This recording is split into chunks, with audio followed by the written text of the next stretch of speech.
శాఖ క్షేత్రాధికారులుగా ఎఫ్ఆర్ఓ ఎంపికై 18 నెలల శిక్షణ ముగించుకొని మహారాష్ట్రకు చెందిన 32 మంది ఎఫ్ఆర్ఓ అధికారులు passing out parade Telangana forest academy దూలపల్లిలో జరిగింది. ఈ కార్యక్రమానికి ముఖ్య అతిథిగా అటవీ సంరక్షణ ప్రధాన అధికారి పీసీసీఎఫ్ ఆఫ్ డాక్టర్ సువర్ణ హాజరయ్యారు. ట్రైనీలు నిర్వహించిన పాసింగ్ అవుట్ పరేడ్ ను తిలకించి గౌరవ వందనం స్వీకరించారు.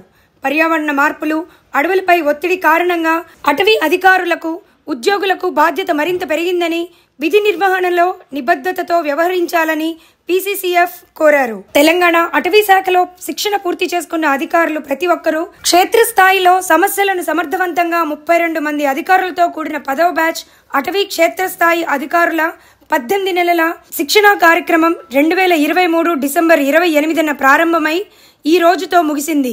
అడవుల్లో విధులు, ఎదురయ్యే సవాళ్లు, రక్షణ సంబంధిత అంశాలపై ఈ శిక్షణ ఉంటుంది.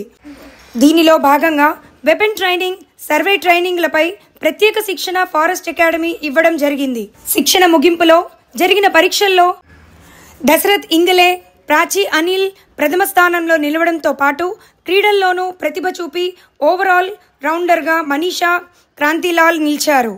కార్యక్రమంలో Telangana forest academy director doctor S J Asha IFS, course director Shrimati Praveena IFS, ఇతర అకాడమీ అధికారులు, సిబ్బంది కూడా పాల్గొన్నారు.